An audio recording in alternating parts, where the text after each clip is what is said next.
You're listening to the Full-Time Function Musician Podcast, episode 18.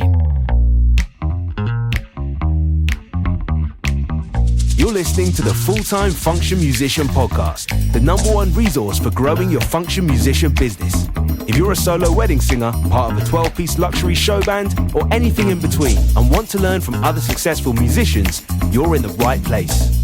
You're listening to the Full-Time Function Musician Podcast. I am your host, Jack Twiner. If this is your first time listening, then hey, welcome. If you're a regular listener, then welcome back. This podcast is for function musicians who are looking to grow their business, book more gigs, hear some inspiring stories, and generally just learn from others who've been doing it successfully for years. So I'm super excited about this episode. This is part 2 in sort of 2-part episode on niching down. If you haven't listened to last week's episode yet, definitely go back and do that. It's just a short episode on why niching down is so important and some of the misconceptions of it. And now you get to hear a first-hand story of it working so well. So I really hope that these 2 episodes have inspired you to think a bit differently, maybe try it. Please let me know if it has. I'd love to hear from you. If you want to get in touch and talk about it some more or run some ideas past me, I'm 100% open to that. You can either search me on Facebook and give me a message there, or you can find me on Instagram at InFocus Recording Co. Anyways, let's get into it. I really hope you enjoy my conversation with Lily Kerbey. You're listening to the Full-Time Function Musician Podcast, and on today's episode, I'm chatting to Lily Kerbey. Lily is a Yorkshire-based alternative wedding and events singer and guitarist with a repertoire of songs that range from Blink-182 to Slipknot to S Club 7 and Bonnie Tyler. Lily is definitely not your typical wedding singer. With over a decade of experience in the industry, Lily has performed at a variety of weddings, from picturesque clifftop ceremonies in Portugal to DIY woodland gatherings and high-profile weddings featured in Hello magazine. All this plus a load more makes Lily the perfect guest for the show. Lily, welcome to the podcast. Hello. So yeah, I first came across your Instagram profile. I don't know why it came up, but it was you doing a Limp Bizkit cover in a wedding style, and that's like immediately grabbed my attention. So I started following you. I've been checking out what you're up to since then. And in my opinion, you're just like the perfect example of like picking a niche, whether that's where you consciously picked that or it came about by just your love of that music. Doesn't really matter. But what you've done with that niche is then like perfectly align all your branding with it, from your logo to your website, even like your fonts, and obviously the songs you play and everything. It all matches up perfectly, which is why I definitely wanted to have you on the show. So yeah, we'll definitely dive into all of that in a bit. But as usual, I'd like to start the show with just going back and finding out a little bit more about you, where you got started, and the journey that's brought you to where you are today. Sure. Yeah. Firstly, hi. This is nice. Okay. So how did I get where I am? A long journey, I would say. I suppose it probably started with me getting the role of Jesus in the in the school play when I was in year 6, and realized that Jesus had 6 solos. And I was like, oh, I'm going to have to sing. But then realized that I could sing and was like, okay. And then I kind of became the school's singer. There's always that kid at school that gets up and sings in assembly, and so I was kind of performing from a really young age. I loved it. It was a huge passion of mine. I did a bit of songwriting here and there, as you do, but it never really became like my passion. It was very much performance and getting up in front of a crowd, even if it was nerve-wracking, and singing. So that was kind of where that fire brew, I suppose, in school. And then I went to uni and I did music. I did pop and jazz vocals at Leeds College of Music. Absolutely loved it. Thought it was amazing. Some of the best years of my life, really. And what it really helped with wasn't just sort of, I suppose, honing my performance skill, but it was also, they taught you about branding and image, and you like not just thinking about yourself as a performer, but thinking of yourself as a brand. And obviously that was more aimed towards being a recording artist, which I kind of knew that I never wanted to do. I don't know what it is. There's just something in me. I don't want to be famous. I've never wanted to be famous. I hate the idea of not being able to go to the local shop. like without people recognizing you, like that just fills me with dread. And I know so many people are like, oh, I'd love to be famous, but it's just not on my bingo card at all. So I've never chased that ever. It's not really been my thing. But I always wanted to do music, and music was just something that was always something that I wanted to do. I wanted to do it every single day. And back when I sort of graduated, I didn't think that I could sustain, I suppose, paying my bills, buy a house with function music money. Like I didn't think that I could gig enough to earn enough to be able to like pay my way.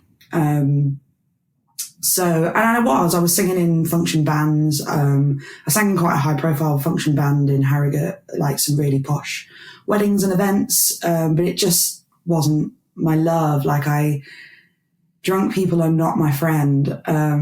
And I don't know, anyone that's been in a function band will know that drunk people are worse than children, and they just, I don't know, they have no inhibitions and no boundaries. So when you're not drunk yourself, it's just the most annoying and frustrating thing in the world. So I kind of was falling out of love with performing a little bit, but still wanted to do music every day. And I trained to become a secondary school music teacher, like classroom teacher, and absolutely loved it. I don't know, it was great. I was doing for kids what my music teacher did for me. And I did really, really love it. And then COVID hit.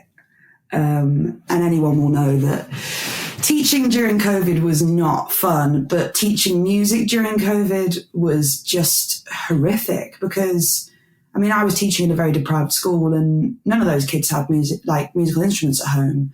And the school were going, just teach the normal curriculum, teach what you teach in the classroom. And I'm like, yeah, but the kids don't have a piano at home, and they don't have an African drum at home, and they don't have a samba kit at home. So actually, what am I supposed to do? And they were doing like, you know, when you get a keyboard up on a website, but it's laggy and it's not quite like playing a real keyboard. And I was getting them to do like chair drumming, and they were basically destroying their mum's wooden spoons and stuff. So that wasn't great. But yeah, and then I kind of fell out of love with teaching because of how difficult that was and because of just teaching in general. Like you talk to anyone that's a teacher at the moment and they'll tell you that it's not good right now. And I got diagnosed with stress, and I thought to myself, no job is worth both my mental and physical health. So I was signed off, and in the process of being signed off, like I was stressed, but I wasn't depressed, and I wasn't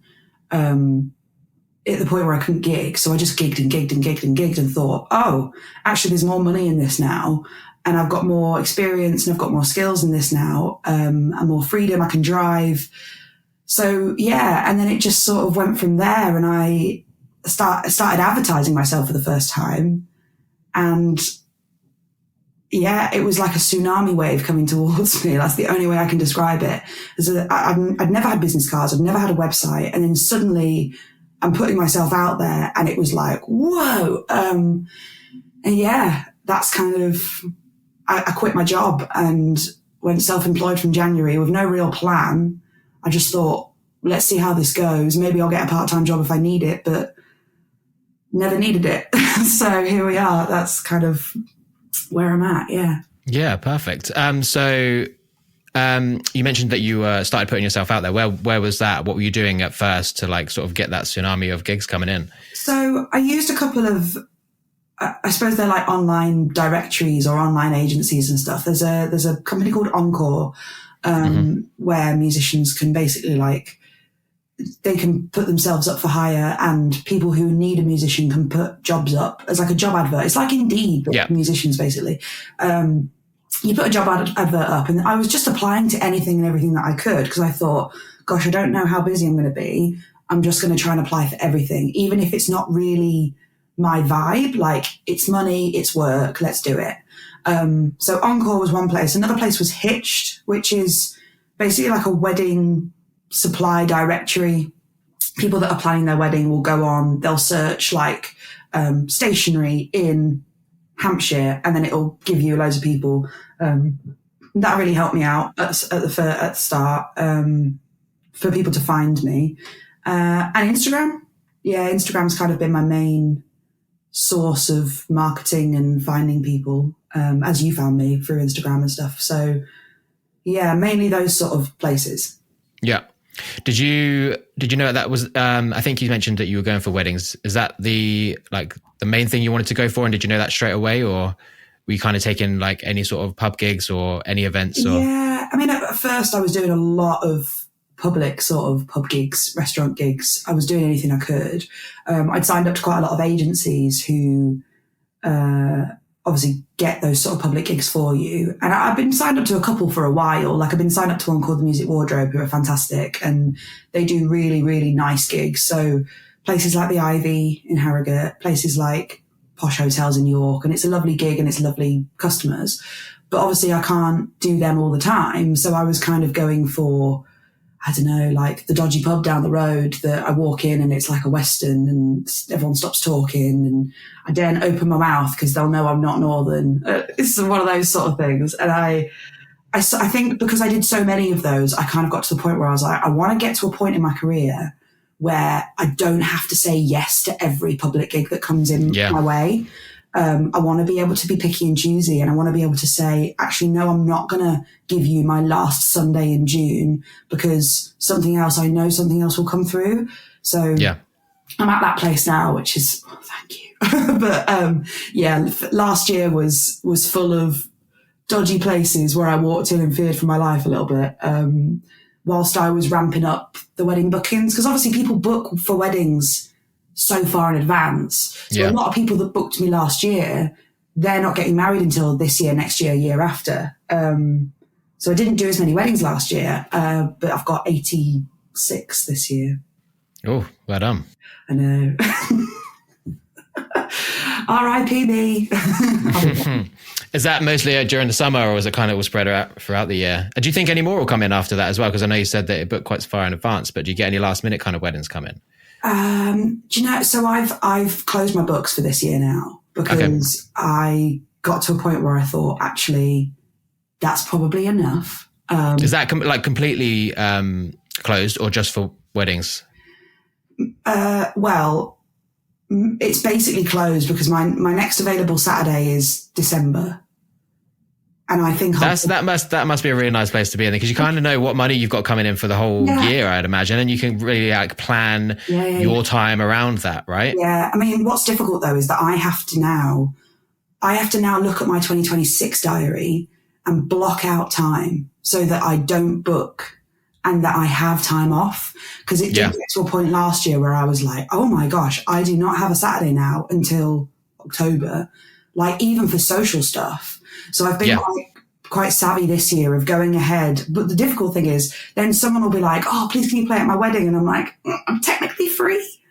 But if I sing at your wedding, I will literally have no life. So yeah, it's hard, but it's an amazing place to be in. Don't get me wrong. And I shouldn't be complaining, but yeah, I am getting quite a lot of 2024 weddings coming in now because of the way that I'm advertising myself on social media.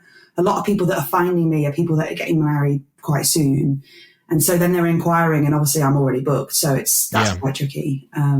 Yeah, I think that was going to be my next question, because I could imagine someone coming across your profile that is getting married fairly soon, and maybe they haven't got something sorted, maybe they have and they want something extra, but I can imagine them being like, I want to book this, and it's like in a month or something. Well, what seems to happen a lot with me is that I get a lot of people that didn't even want live music in the first place. So they never like when they were planning their wedding and they were at the sort of start of it, you go in, right, I need a DJ, I need flowers, I need, you know what I mean? Like all the sort of basic things. I need a cake, but never on their sort of card was a live singer, because they'd never really thought about it.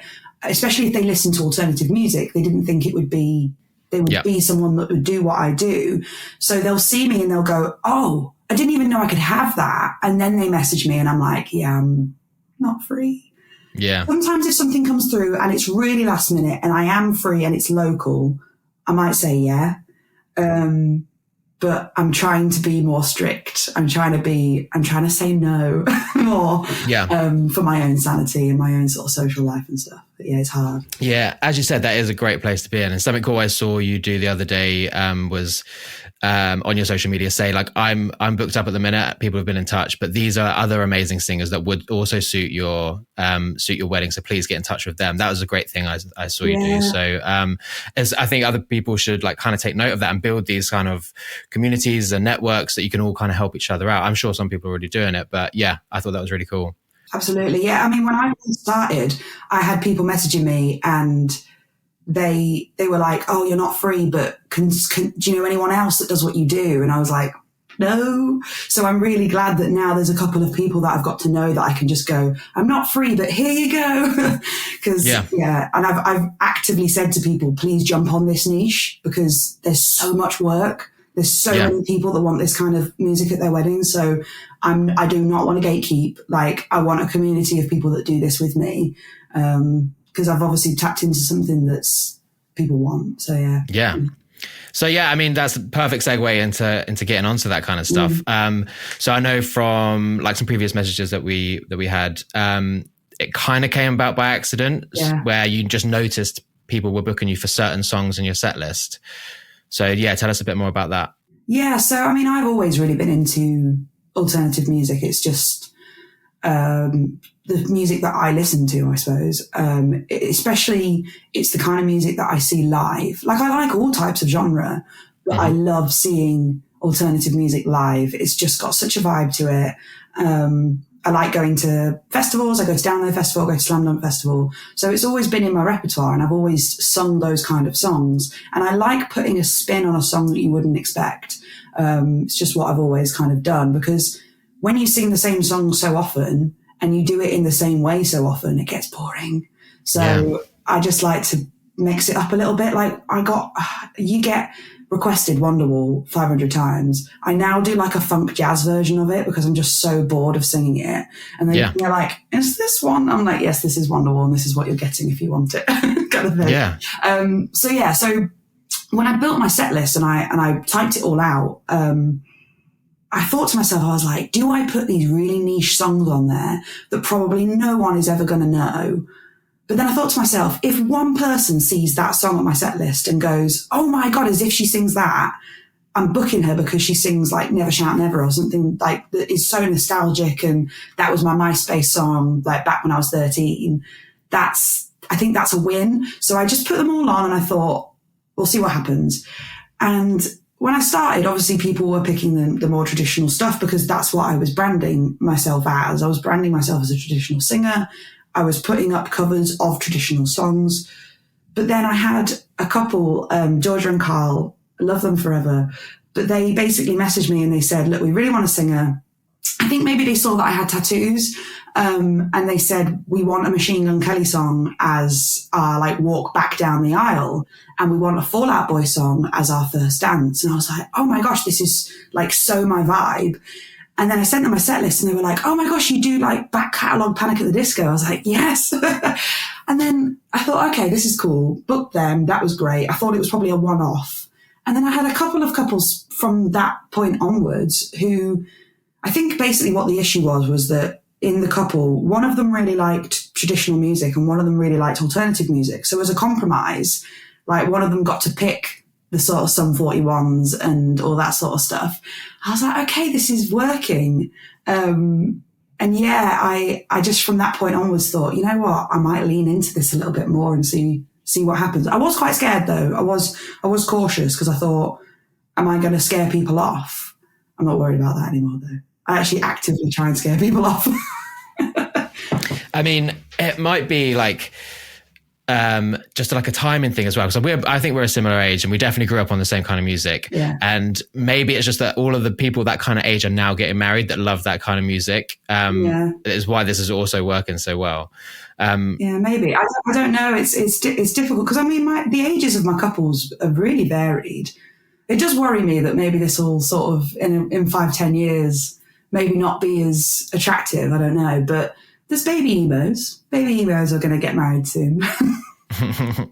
So, I mean, it works so well as well, because not only have you niched down like by being alternative, but also by just like mainly focusing on weddings. So you kind of got this like double niche that when people find you, it's like exactly what they want and they book you, which is why you're so busy. I've managed to like figure out in terms of social media algorithms how to target those people as well. Because the more niche you are, the more you can target people. Because if you're just a traditional event singer, then it's really difficult for the algorithm to then push your stuff to the right people. Whereas I'm an alternative wedding singer.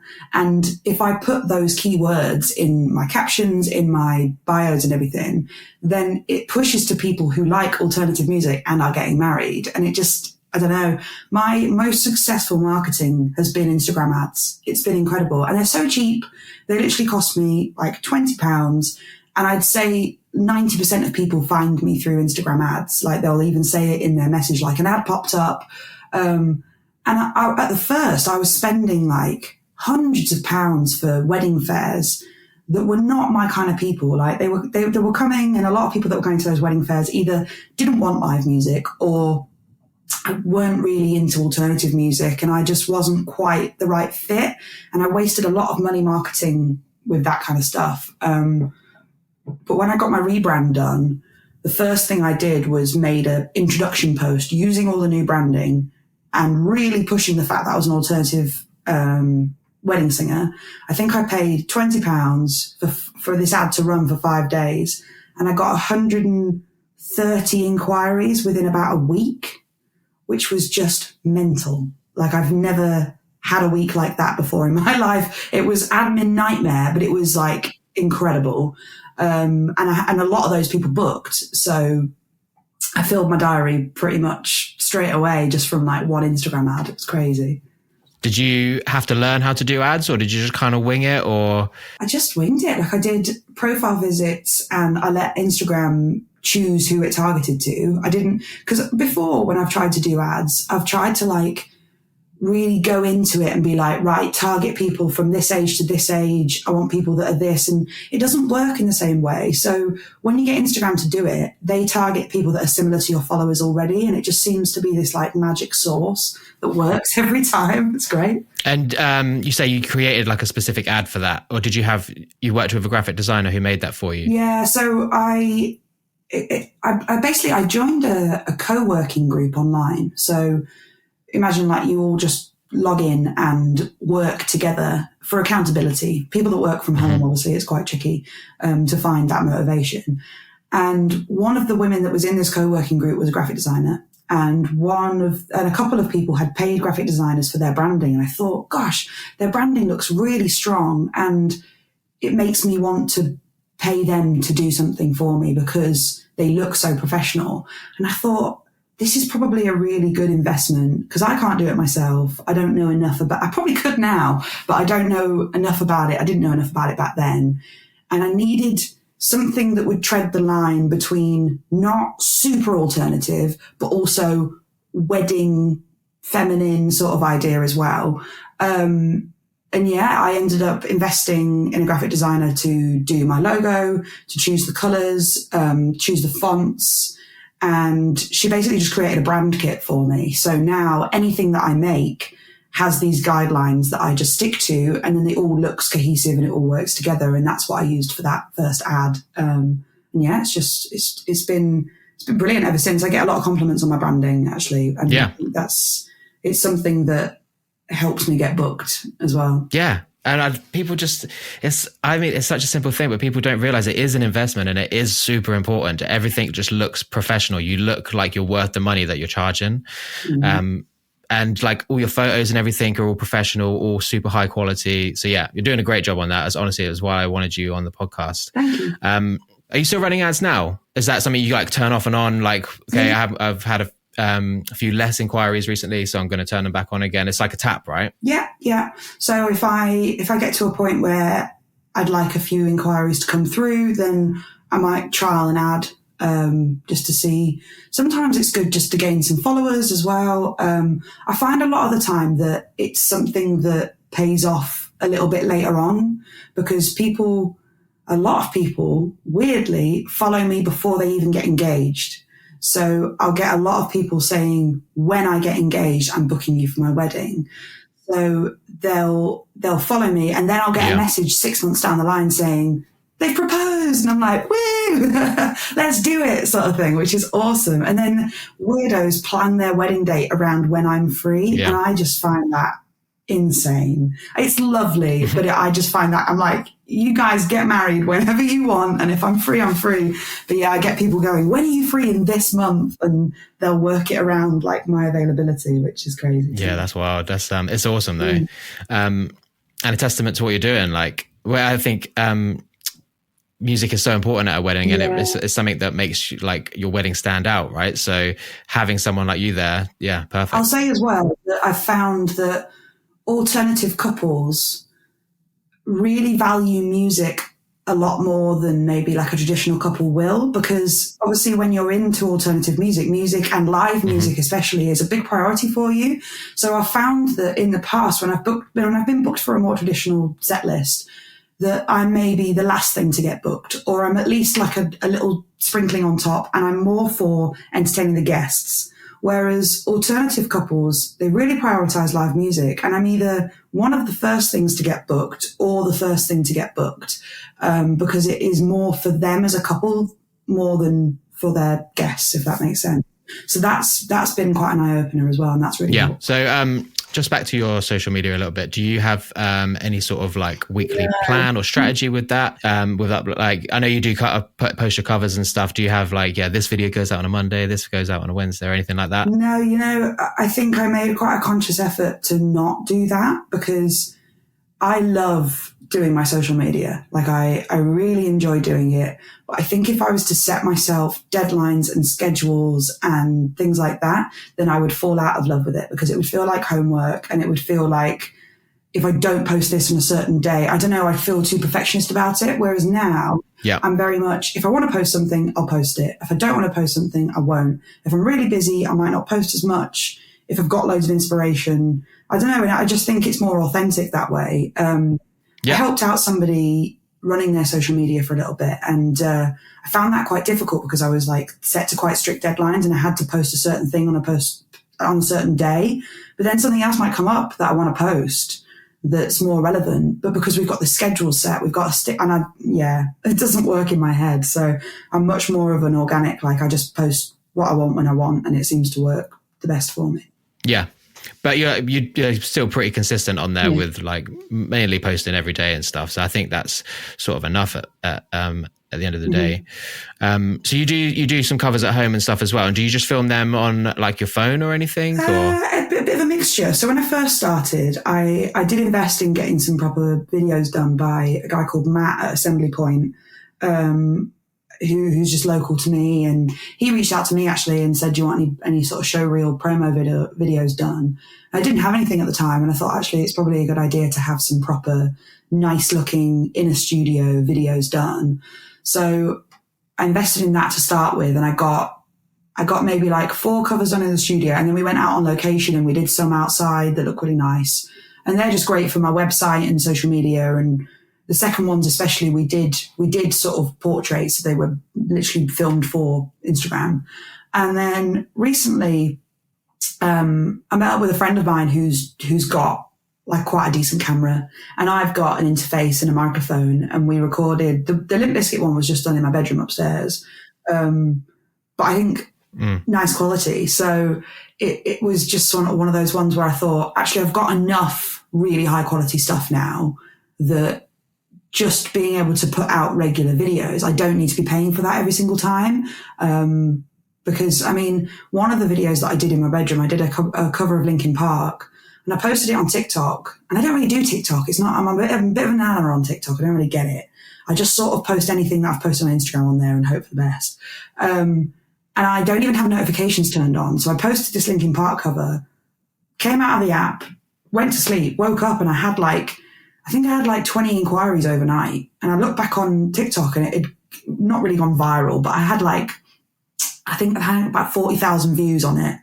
I was like, oh, okay, this is done okay. And I thought, I didn't even pay for that video. Like I didn't go to a studio, and I didn't pay any money to get it done. And it's still done really well, and it's still got me inquiries. So I probably don't need to do that as every single time I need to do a cover. Yeah. I mean, but it's my point was going to be that it's still high quality, even though it's not like super, super professional or whatever. It's still like you've got nice photos in the background and it's all like framed really nicely. And so it still looks on brand and super professional, which is, perfect. And it doesn't always need to cost you loads of money.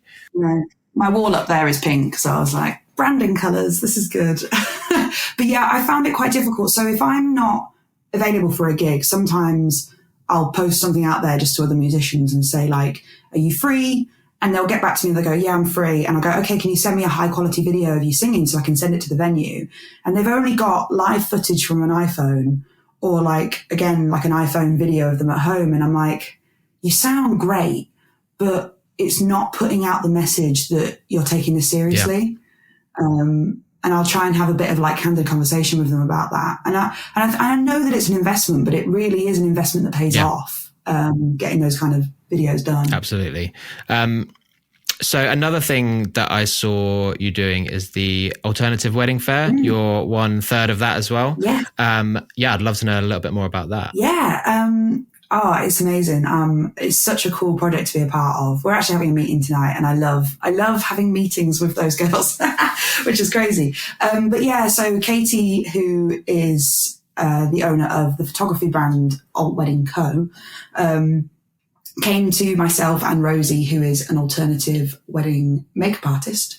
So Katie does alt wedding photography and video. Rosie does makeup. I do singing. And we kind of all came together and thought, there's no wedding fair specifically for alternative elder emo couples. There's a few wedding fairs that are aimed at like quirky weddings or untraditional weddings, but it's not so much alt in that sort of like quite explicit term. And there's also not many weddings that really think about inclusivity in terms of a couple is not always just a bride and groom. And so often you see wedding advertising saying bride and groom shots and it's just, I don't know, it really sort of shows that they're not thinking about the bigger picture of everyone that's getting married, and disabled people get married, and couples of different races get married, and neurodivergent people get married. And the wedding industry is very, very behind the times, I think, as a whole. It's very white, it's very heteronormative, and it just, I don't know, it feels a bit icky to me at times. And I get asked to be part of styled shoots for weddings a lot, and I consciously say no if they're not doing anything different. If it's just a white heterosexual skinny couple, like I'm just like, what new thing are we doing? We've done this before, and actually that doesn't represent the majority of my couples, and I'd much rather be involved in something that, I don't know, feels a bit more real and a bit more like actual real people that are getting married. So yeah, we started with the first wedding fair in, when was it? Gosh, February this year. We did it at Project House over in Leeds, and it was an absolute roaring success. It was absolutely incredible. And we just got together a load of alternative wedding suppliers, but also really inclusive wedding suppliers. So people who are actively doing things to make sure that their language is like neutral, and that they are representing diversity within like their social media. And yeah, we've got 2 more planned, which we're going to be announcing very soon. And we're also going to be launching a alternative wedding directory soon, where you can go online, doesn't matter where you are in the country. If you want to find an alternative makeup artist or photographer that really gets your vibe, then you can search for that on our website. Amazing. And surely this brings in loads of work for you as well from doing this. Yeah, do you know, it's weird. So the last wedding fair, I almost felt it was difficult because I was at my stand, but I also wanted to be walking around and like helping out. And I think at the next fair, I'm not going to have a stand. I'm going to give that opportunity to another sort of alternative singer who's coming up, because I don't need the bookings as much. I'm more just like being involved in it and giving that platform to other alternative wedding suppliers. I think it's an industry that's really nice, really progressive, and it's catering to those people that don't need to have the traditional wedding that they think they do. Because if you don't see anything different, then you don't know that you can do anything. Yeah, absolutely. Another amazing thing that you're doing. And again, just works so well with the niche. So another thing that you mentioned in our sort of pre-chat was that you have sung at a couple of weddings that were featured in Hello Magazine. Yeah. Love to know a little bit more about them and how they kind of came about. So the first one was bizarre. The first one was I was singing in an Italian restaurant in Leeds, and this guy came up to me and was like, "Hey, I'd love you to sing at my daughter's wedding. It's going to be in Portugal." And I was like, "Oh, cool. Yeah, I'd love to if like you pay for it," sort of thing. And I was a teacher at the time. I think I was just about to start my teaching job. And I thought, you know what, sod it. Like, I don't know if I'm ever going to get this opportunity again. So I think I finished work on the Friday, flew out that night, sang at the wedding on the Saturday, and then flew back on the Sunday, and I was back in the classroom on Monday, which was crazy. But as I was kind of getting sort of used to what was going on and finding out the details, I got sent like an NDA form. I was like, whose wedding is this? And it ended up being Jeff Brazier, who is, I don't know if you remember Jay Goody. It was Jay Goody's ex-husband. Yeah. It was him. He was getting married again. Absolutely lovely guy. Such a nice guy. It was a lovely wedding. DJ Spoonie was the DJ, which was like, what? But yeah, I basically wasn't allowed to like film anything whilst I was there. I got mentioned in the mag, which was nice. So that was lovely. Really enjoyed that. And then the second one was, Danny from McFly's sister, who just found me on Instagram. She just, after I'd rebranded as like an alternative wedding singer, she found me and sent me a message. It was quite last minute actually, but luckily because I'd only really just started, I had gaps in my 2023 calendar. It was April last year. And again, that was an NDA one. And I was like, but when I looked at her profile, I thought, I don't know, I'm not sure what's going on. And then I realized, oh, McFly is the house band. They're actually the function band for the night. Yeah. Which is crazy. Lovely, lovely guys. Really, really nice guys. I had a lovely time, and I sang for their drinks reception. And I was sound checking whilst they were all getting changed. So I saw Harry and Dougie in their pants, which was 13-year-old me was screaming inside. Yeah, that was wild. That was a really wild experience. Do you feel like so much more pressure doing stuff like that? Like, yeah, I don't know. It was fine. I mean, I didn't sing any McFly songs. That would have felt like pressure. I also didn't sing any Busted songs. But hilariously, I had another gig that night. So I sang at their wedding in the afternoon, and then I went and sang at this sort of like dodgy pub in the middle of like Dewsbury. And I walked in, and this one bloke went, "You better be good." And I'm just like, I just sang for McFly. But yeah, it's just one of those sort of hyper reality moments. It was good. Yeah. It was good fun. So that first one, that was before you'd kind of rebranded into the old stuff. So was that was just pure luck? Just you could never make that happen again? No, I was just in the right place at the right time. It was his father-in-law was having like a graduation dinner at the restaurant that I was singing in, and they liked my vibe. Do you know? So they really wanted like R&B, real R&B niche, which weirdly I also really like, but I don't advertise as much. And I've had a couple of weddings like that, because when you look through my set list, yes, I have a lot of alternative niche, but I also have quite a lot of R&B niche on there as well, just because I like listening to that kind of stuff. And I do get that kind of wedding come through every now and again.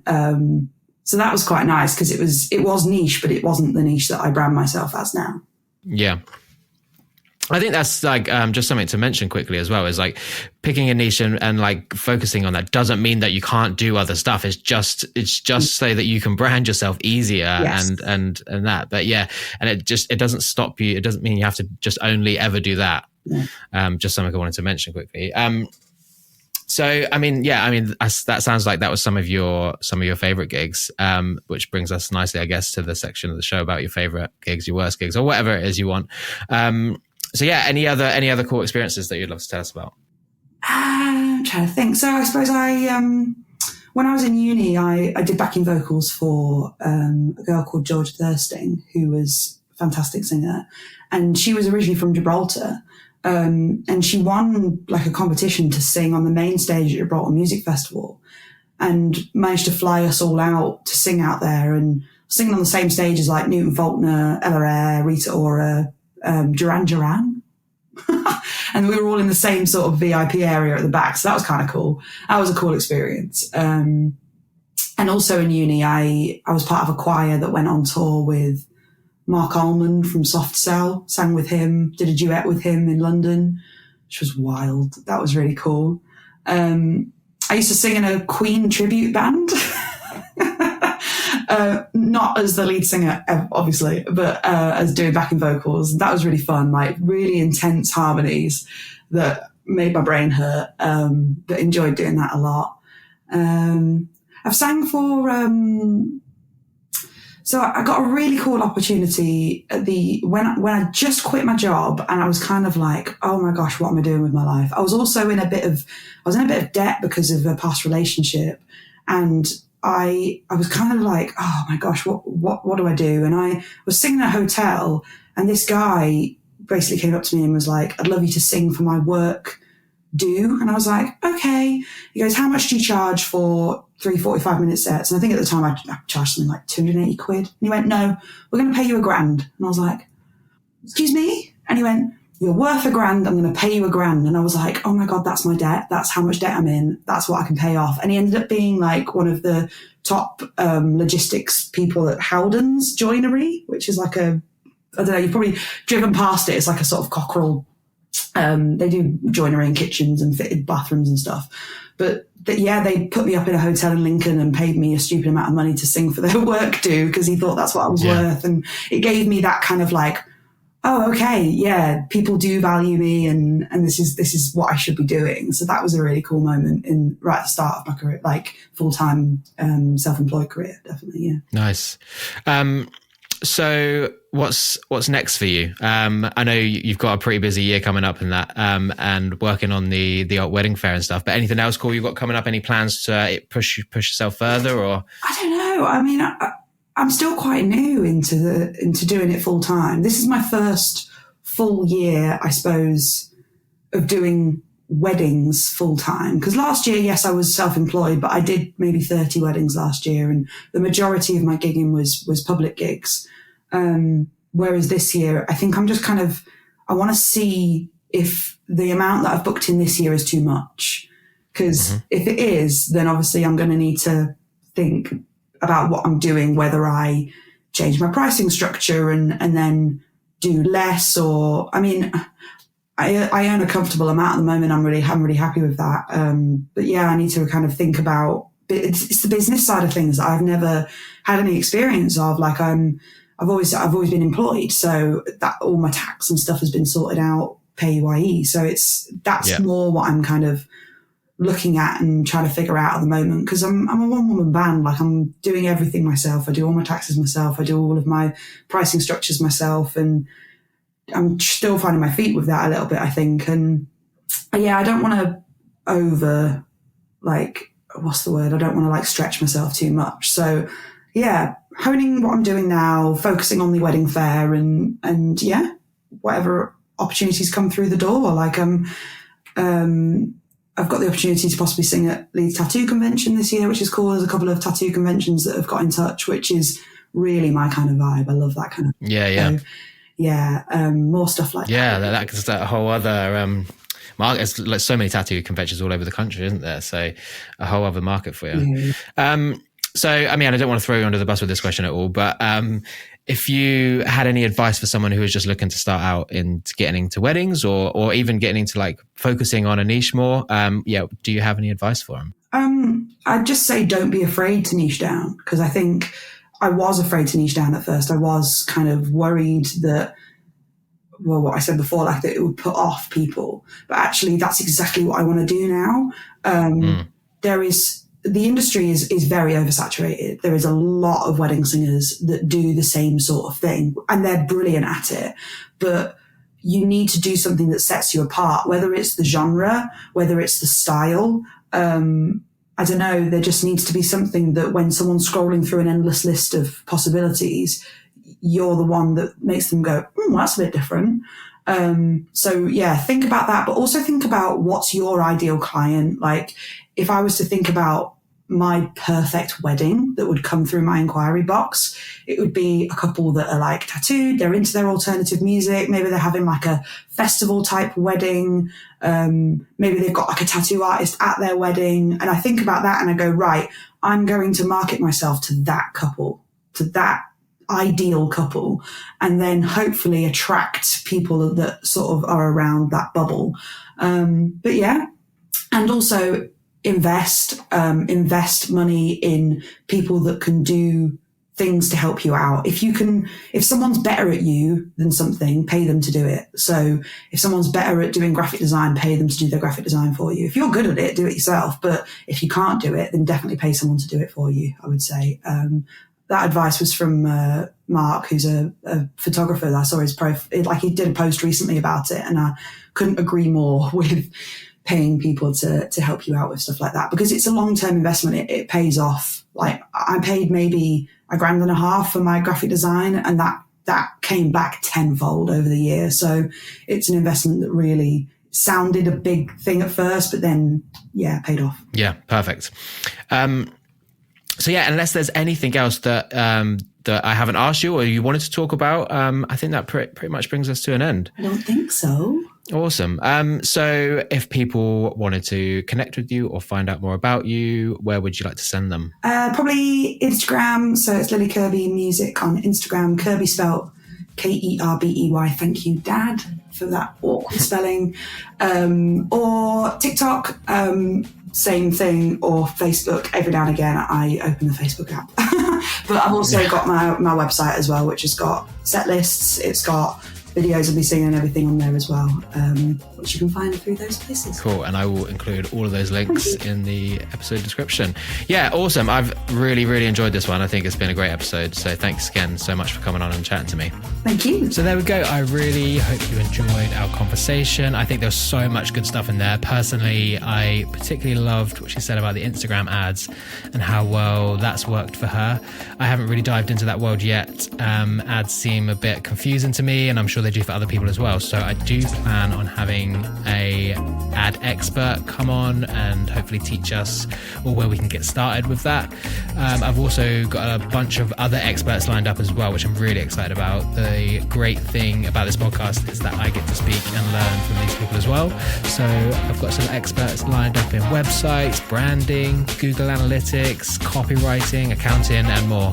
So yeah, I'm really excited for those, plus some other really cool guests as well. If you are interested in being a guest, if you've got some stories to share, some knowledge to share, then please get in touch. You can either do that by touching me on Facebook, or you can message me on Instagram, which again is @InFocusRecordingCo. Anyways, that's it for this week. So take it easy, and I'll catch you next week for episode 19.